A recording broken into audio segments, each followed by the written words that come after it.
Buonasera da Marco Angelieri, ben ritrovati a F Motori, il focus settimanale sul motorsport in Friuli Venezia Giulia. Apriremo con Francesco Lovati al suo esordio, quello recente, all'Adria Rally Show nella prima parte e poi seconda parte con Mario Volpe, candidato presidente del comitato regionale della Federazione Motociclistica Italiana all'assemblea del 10 marzo.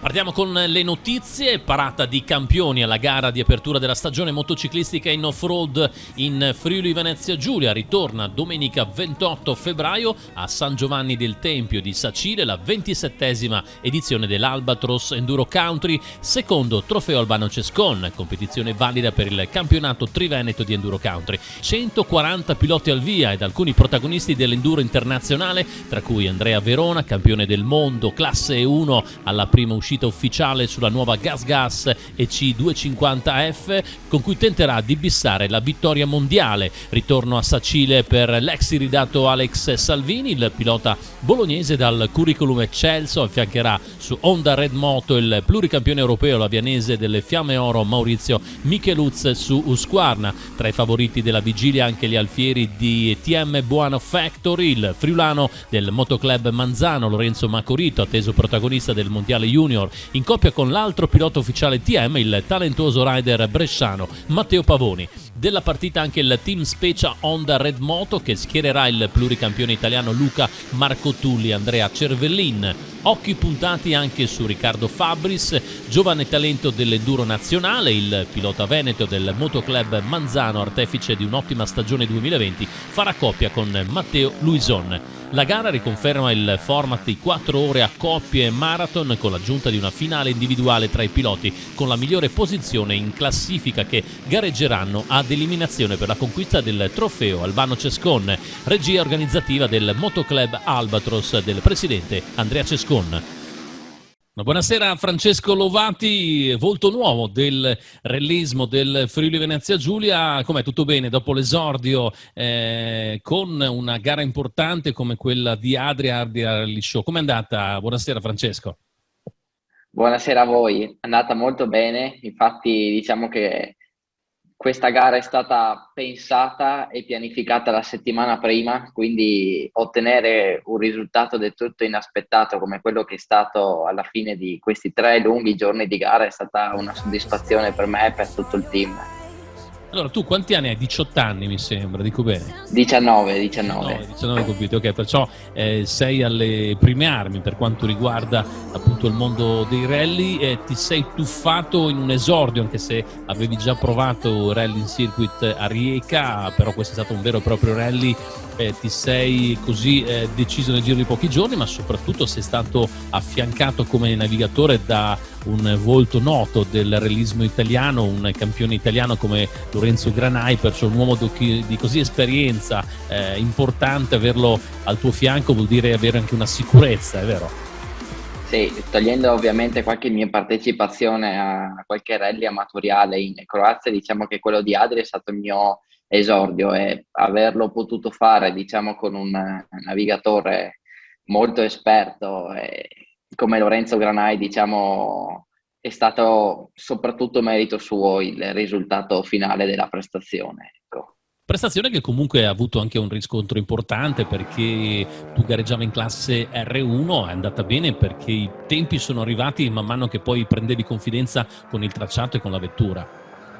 Sì, diciamo che il rally era composto di fatto da 5 prove speciali. Le prime 2, Mattia Zanin, che visto che aveva avuto, diciamo, la possibilità anche di provare la macchina prima della gara, noi di fatto Zanin è il l'abbiamo pilota che già ha Sì, esperienza in sì. rally, certo. Sì. Sì, ma diciamo che ha fatto esperienza con una Suzuki Swift. Di fatto era anche lui un debutto con l'R1, che però di fatto l'aveva già provata come macchina la settimana prima. E comunque quelle prime 2 prove speciali il gap non era tantissimo, nel senso che ci dava mezzo secondo a chilometro. Poi prendendo confidenza con la macchina e mettendo a posto alcune cose, la terza prova speciale siamo riusciti a vincerla. Poi nella quarta e prima prova della domenica, quella più lunga, che era composta da 18 km, di fatto ci ha rifilato un decimo dopo 18 km, quella lì un po' ce la siamo legata al dito perché diciamo che purtroppo ci è rotto si è rotto il freno a mano e siamo arrivati lungo a un tornante e quindi ce la siamo legata al dito e siamo entrati molto cattivi nell'ultima prova dove siamo riusciti a vincerla per un secondo e un decimo perché era quella della prova prima, diciamo, quindi ci siamo rifatti, dai. Ecco, quali erano i consigli immediati che ti ha dato Lorenzo Granai appena salito sulla vettura? Cioè, immagino un'emozione per te importante, però ti sei subito messo in luce, mi sembra. Di stare tranquillo e di non forzare il passo, anche se comunque bisogna sempre stare sull'attenti, diciamo, nel senso che non mi forzava troppo, ma mi teneva sempre sulle corde, ecco. Un esordio te lo aspettavi così, anche perché è andato tutto bene, tutto liscio. È chiaro che poi su un tracciato come quello di Adria non è un rally classico, perciò ti potevi permettere un errore che magari in altre circostanze non potevi rischiare di fare. Sì, diciamo che noi abbiamo utilizzato questo rally di Adria più che altro come test, non come fine a se stesso, diciamo. E appunto perché, come dicevi tu, essendo impostato più sulla parte pistaiola, ti permetteva di fatto anche di fare alcuni errori, di andare a lungo e non si trovavano di fatto particolari ostacoli. Quindi alla fine l'abbiamo utilizzato per conoscere bene la macchina e per soprattutto come banco prova delle nostre potenzialità, perché alla fine molti nomi dell'elenco iscritti poi li ritroviamo in un secondo momento al campionato che si intenderà fare il prossimo anno, ecco. A proposito, parliamo di campionato. C'è un'idea di partecipare assieme al tuo team a un qualcosa di importante, a una serie, un campionato, perciò c'è già un progetto oppure ci state ancora pensando e state un po' pianificando?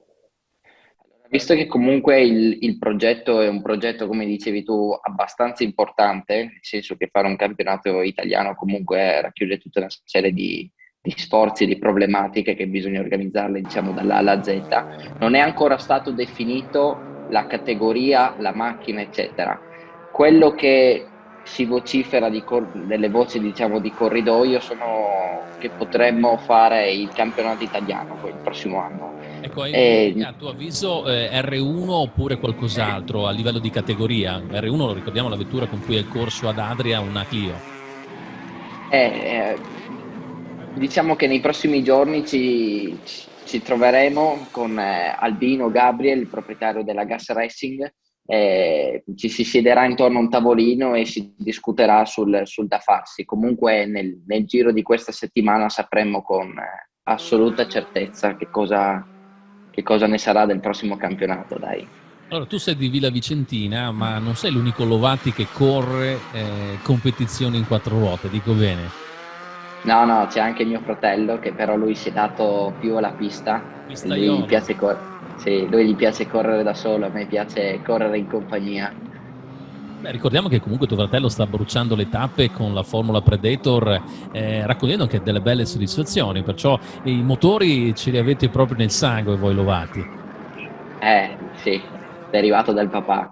No, era fare anche l'altro giorno un test con le Predator e alla fine del test che doveva anche lì usato come banco prova per quello che sarà della prossima stagione, ha finito il test che aveva il miglior tempo, quindi ci sono i presupposti che anche lui il prossimo anno faccia molto bene. Mi pare con il nuovo motore Yamaha della nuova Predator con Paolo Marcone come tecnico, diciamo che le cose sono ben confezionate. Però parlando di te, l'esperienza del motorsport arriva tra le due ruote tassellate, perché tu hai masticato minicross, mini enduro qualche anno fa, perciò i motori sono una parte importante, diciamo, nel tuo, tra virgolette, divertimento.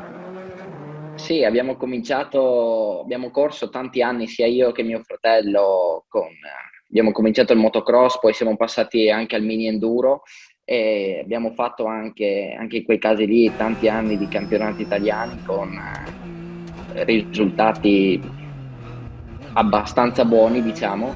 Poi la passione per le macchine ha prevalso, quindi ci siamo appena fatti 18 anni tutti e due, ci siamo buttati più su questa altra sponda del motorsport, dai.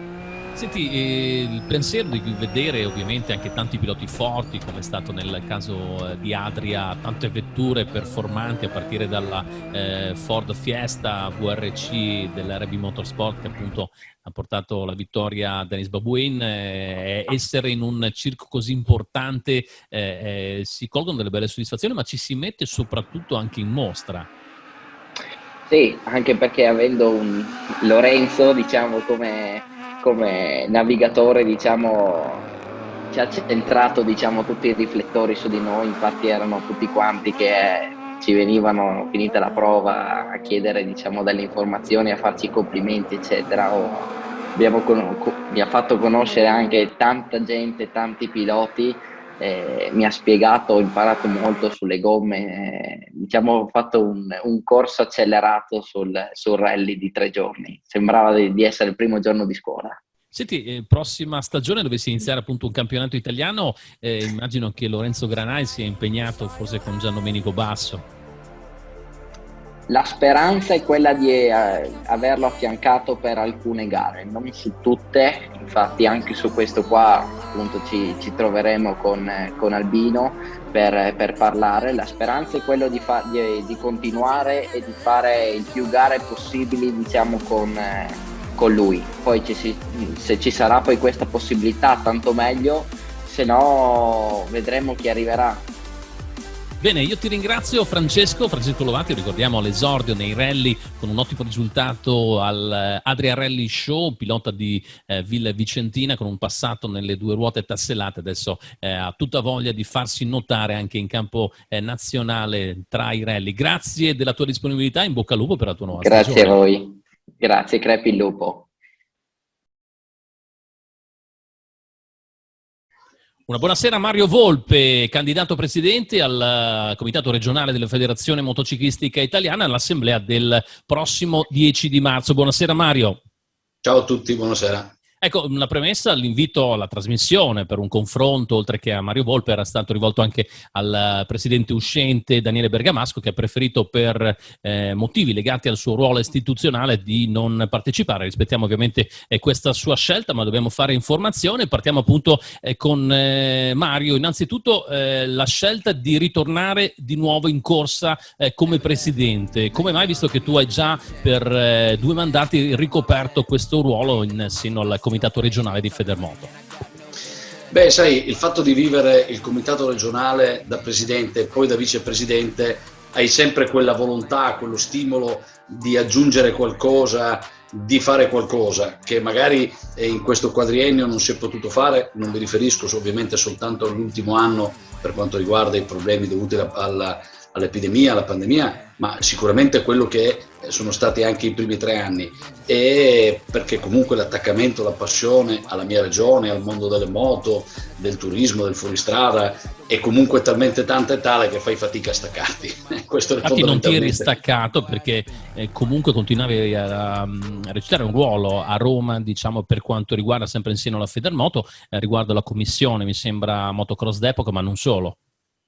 Sì, però sai, il fatto di essere nella tua regione, nel tuo territorio e avere questo stimolo, secondo me, è una cosa positiva, perché comunque io ho ancora la voglia di fare per la mia regione, di portare in alto la mia regione e di fare tutte quelle cose che secondo me si sarebbero potute fare. Ecco, tu attualmente occupi il ruolo di vicepresidente del Comitato regionale di Federmoto. Sì. Non è facile anche capire effettivamente questa scelta per alcuni, ma lo dobbiamo spiegare perché effettivamente sei contrapposto a quello che poi è stato il tuo presidente in questi 4 anni.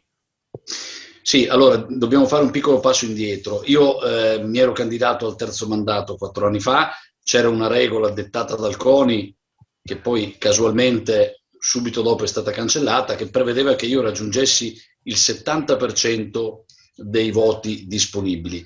Io a quella 4ª elezione non ce l'ho fatta raggiungendo il 68,90%, quindi per pochi voti, e si è dovuto ricorrere a una nuova elezione, quindi fatto un po' tutto di corsa, ho dovuto individuare insieme allo stesso Daniele, che comunque era mio consigliere, quindi non è una persona sconosciuta, una nuova figura che potesse candidarsi per portare avanti il lavoro, quindi non siamo sicuramente nemici. È ovvio che se io mi candido e lui si candida abbiamo delle visioni contrapposte su come si gestisce un comitato regionale, ognuno ovviamente ritiene che la sua sia meglio dell'altra, e quindi anche per questo, ma poi credo che anche su una democraticità sportiva questo sia corretto. Un unico candidato che si presenta è ovvio che ha già vinto, è quasi un'elezione bulgara, quindi sicuramente diamo la possibilità ai presidenti dei motoclub di valutare il lavoro fatto, probabilmente da parte mia 4 anni fa, e quello di Daniele in questi ultimi 4 anni, e presumo anche qualcosa di mio, e quindi in base a quello poi sono comunque i motoclub. Io credo che sia la cosa più democratica possibile. Il presidente di motoclub, cioè l'assemblea, sono coloro che dominano, che comandano il comitato regionale, che regnano nella scelta di quello che sarà il gruppo di persone che li guiderà per i prossimi 4 anni. Ecco, andiamo a presentare la squadra che ti sostiene in questo momento, squadra che poi ovviamente sarà contrapposta a poi altri nomi che andrò a citare io. Sì, allora, insieme con me c'è Albano Cescon, che è una persona conosciutissima nel mondo dell'enduro. L'altro giorno si scherzava con lui dicendo, beh, insomma, fammi una lettera di presentazione. Ovviamente lui avrebbe un'enciclopedia da scrivere. Io ho detto, guarda Albano, facciamo così, scriviamo, io sono Albano Cescon, punto. E questa sarebbe la sua lettera di presentazione. Poi c'è Paride del Pup, che è il referente della XAS, è un ragazzo che da sempre è appassionato di moto, è stato con me parte attiva, è il mio vecchio consiglio nella creazione del mini enduro, del trofeo regioni mini enduro, faceva parte del motoclub Gemone, un ragazzo che fa anche attività sportive, comunque è referente della XAS, la Commissione Sviluppo Attività Sportive della Federazione. Poi c'è Nicola Del Guerzo, che tutti ricorderanno, presidente del motoclub Variano, figlio di Nelido, direttore di gara, anche lui stesso direttore di gara, coordinatore, è stato presidente del coordinamento enduro Triveneto. Poi c'è Michele Peresini. Michele Peresini è uno dei componenti del consiglio direttivo del motoclub Manzano, una persona molto attiva su attività di fuoristrada, ma anche a livello di gestione di manifestazione. Poi c'è Marco Marini. Marco Marini è un pilota di alto livello per quanto riguarda... Grossista noto, uno dei più forti, forse Battig lo ha, come dire, eguagliato, però ricordiamo che per tanti anni è stato veramente il numero 1 in regione, ma non solo, uno che ha corso a livello nazionale e internazionale. Beh, diciamo che oltre ai risultati è una persona che ha la moto dentro, perché è nato in una famiglia di motociclisti, suo papà faceva regolarità ai tempi, la sorella ha iniziato prima di lui a fare motocross, lo fa tuttora, hanno gestito un impianto sportivo come il Crossodromo di Ronchi, oggi il Waffena Motopark, quindi sicuramente sono delle persone che hanno la moto dentro di sé, quindi per fare questo tipo di, chiamiamolo attività, che poi è un'attività di volontariato, ci vuole sicuramente una enorme passione e anche tanta disponibilità a livello di tempo.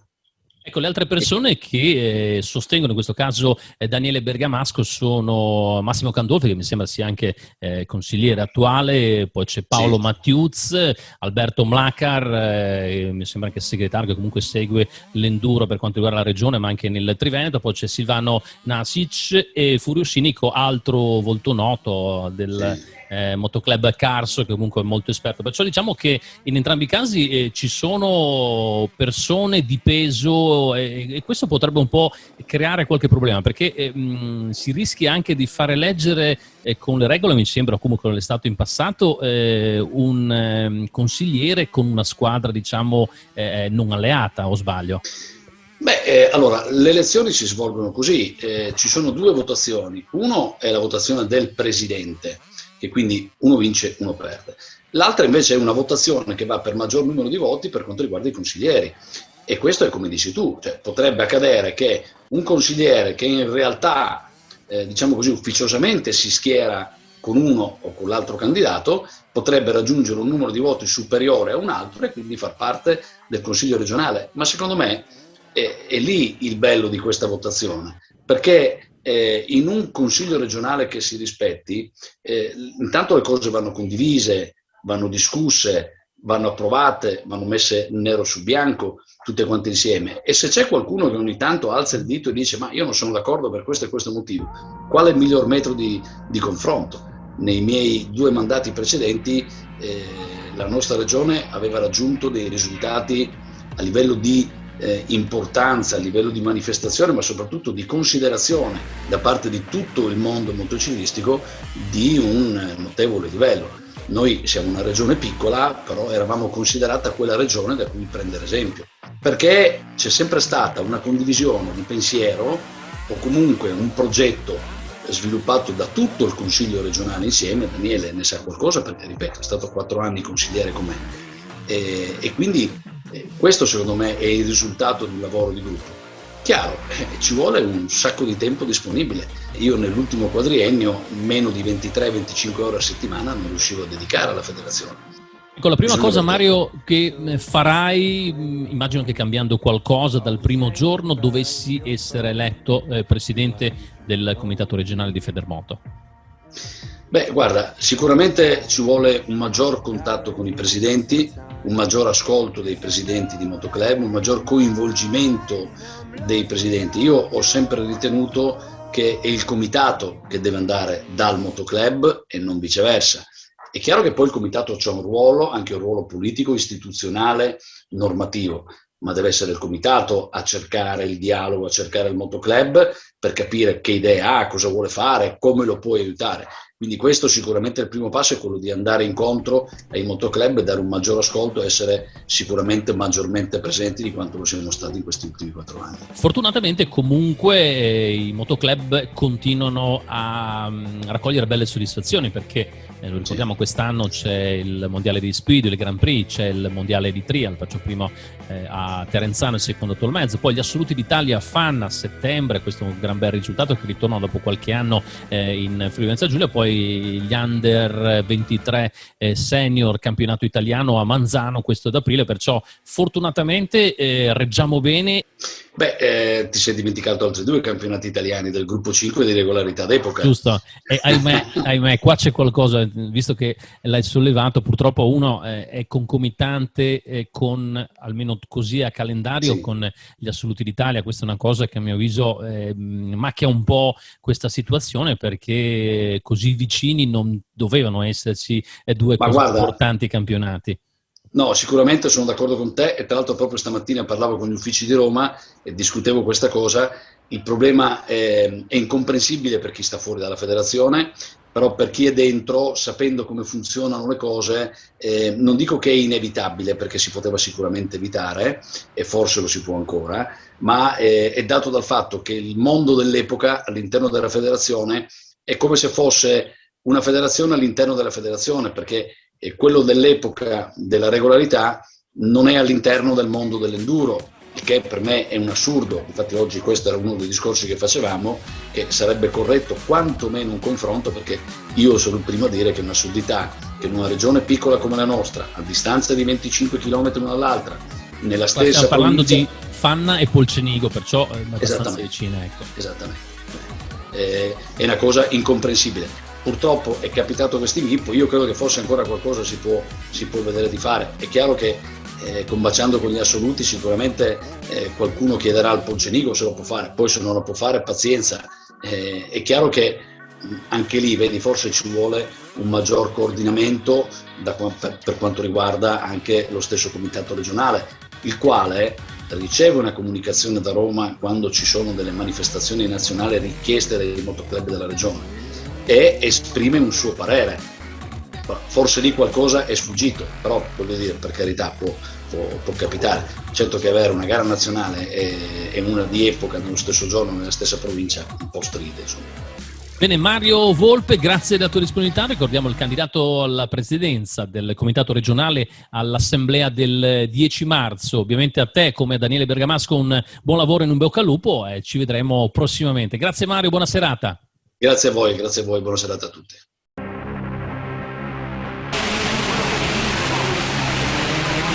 Nero per